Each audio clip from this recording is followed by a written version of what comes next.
गिबियावनो बयखौबो बड' निउस इउटुब चेनेलनि गोदान खौराङाव बरायबाय। नोंथांमोननि थाखाय बे समाव माखासे खौरां लाबोदों।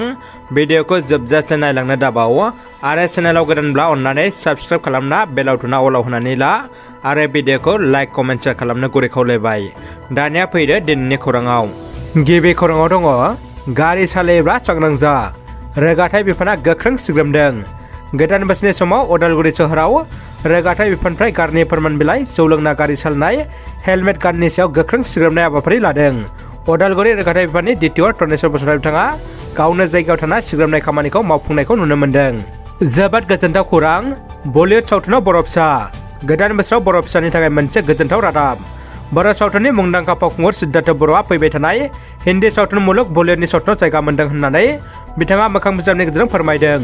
मख'नो गोनांदि मुंदांखा बर' फावखुंगुर सिद्धार्थ बर'आ गावनि आखा-फाखा फावजों सावथुनाव मुं लाखिनो हादों।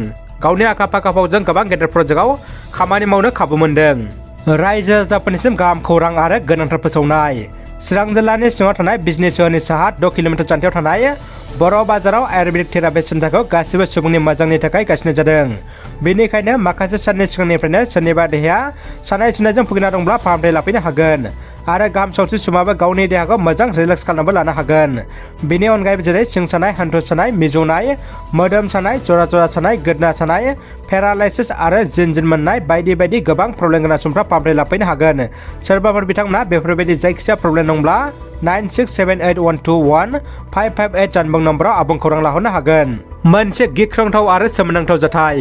सासे सेंग्राया गावनि मोजां मोननाय सिख्लाखौ बेंगालरनि प्रेसिडेन्सि कलेजनि केम्पासआव गोदनायाव गोबौ हाथियारजों सुनानै जिउ फोजोबदों। हाथियारजों गाग्लोबनाय सेंग्राखौ 5 बोसोरारि इन्जिनियारिंनि फरायसा पवन कैलान होननानै मिथिनो मोन्दों। बेजों लोगोसेनो सेंग्राया गावखौबो गोबौ हाथियारजों सुनानै लानायनि खौरांखौ मोननाय जादों। सेंग्राया मानि थाखाय बेबायदि गिख्रंथाव हाबाखौ मावखो, जाहोनखौ दासिम मिथिनो मोननाय जायाखै।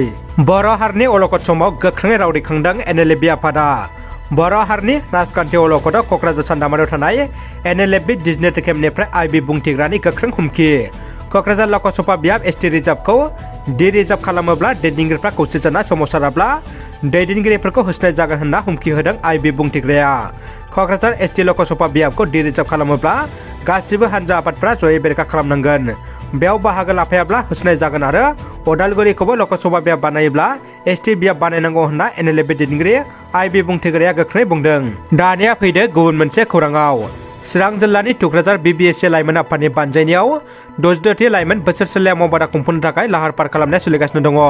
गुबुन गुबुन बोसोरनि बायदि देग्लायबो 4 जानुवारि दाननि 6, 7 आरो 8 अक्ट'खालि जानो गोनां BBCनि 62थि लाइमोन बोसोरसेलिया मावबादाया चिरां जिल्लानि सिङाव थानाय दुमब्रुथला ग्रेजिं फोथार अदेबानि आइपुवालि पिकनिक स्पटफोराव सानथामनि मेरगोनां हाबाफोरजों खुंफुंजानो थांगासिनो दङ।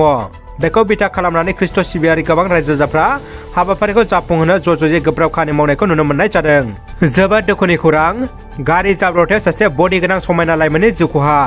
नारायणपुराव लामानि गिख्रंथाव जाब्रबथाय। नारायणपुर पकबो दालांनि सेराव बे गिख्रंथाव जाब्रबथाया जादों। गोबारै खुवा खोबनायनि जाहोनाव लामा आन्दायनानै धेमाजिनिफ्राय गुवाहाटिसिम फैबाय थानाय गारिया गोग्लैदों। जाब्रबथाय जानाय जायगायाव जिउ गोमायो धेमाजिनि जिम गेलेगिरि सिद्धार्थ बरग'हाया। जोखोम जायो पुलकेश गगৈ मुंनि सासे सेंग्राया। समायना बडि गोनां जिम गेलेगिरि सिद्धार्थनि जिउ गोमानायाव रायजो नाङै गोथौ दुखु मोन्दों। गोजोनथाव खौरां, चिरां जिल्लानि गेलेगिरिफ्रा मेडेल देरहादों। सोनाब बंग'नि नेताजी सुभाष इन्ड'र स्टेडियामाव थांनाय 28 आरो 29 दिसेम्बर 2022 खालि खुंफुंनाय खुंगा 20थि all India inter school and senior karate championship federation cup 2022आव चिरां जिल्लानि सन्जिता ब्रह्मआ कमिटियाव सनानि मेडेल, नबजिता शर्माया काटायाव सनानि मेडेल आरो कमिटियाव रुपानि मेडेल लोगोसे बेन्जामिन ब्रह्मआ कमिटियाव सनानि मेडेल देरहानो हायो। मख'नो गोनांदि बे बादायलायनाया सोनाब बंग'नि नेताजी सुभाष इन्ड'र स्टेडियामाव थांनाय 28 आरो 29 दिसेम्बर 2022 खालि खुंफुंजादोंमोन होननानै कचबिद्र ब्रह्मआ मिथिहोदों। गसाइगाव महकुमानि सिङाव थानाय जियागुरि गामिनि गेवलां गेलेग्रा फोथाराव साननैनि हाबाफारिजों खुंफुंजानाय गसाइगाव जिल्ला दुलाराय गुदि बाथौ अजा आफादनि खुंगा 4थि बोसोरसेलिया जथुम्माया दिनै थुंगेबाय। जागायजेननायनिफ्राय आफाद सिफायनाय, आफाद दाफामफिननाय, बाथौ फुजा होनाय बायदि हाबाफारिजों जागायनानै मैया 12 रिंगा जानाय लोगो लोगो गसाइगाव ओनसोलनि बाथौ सिबियारि रायजो राजाफोरखौ लानानै मोनसे गेवलां मेल जानो थाङो। बे गेवलां मेलाव बारग' MP सानसुमा खुंगुर बैसुमुतियारि बिथाङा गाहाय आलासि महरै बाहागो लायो। दानिया फैदो जोबथा खौराङाव। बर' लाइमोनफ्रा गेलेमुआव गोसो गुदुं। मोजां खाबु मोनोब्ला गोजौ थाखोआव जायगा आवग्रिनो हानायनि गोहो दङ। बेखौनो लाना बिटिआरआव गेलेमु बिथिङाव जावरिखांनाय लाबोनो बिटिसिनि गेलेमु आरो लाइमोन जौगाखां बिफाननि बानजायनायाव 4 आरो 5 जानुवारियाव माहारियारि खोलोमनि बेंखन सावराय जथुम खुंफुंनो लाहार फाहार खालामदों। खौरां मेलनि गेजेरजों बे बाथ्राखौ बुंथियो बिटिसिनि गेलेमु बिफाननि मावफुं सोद्रोमा दावबायसा बर'आ।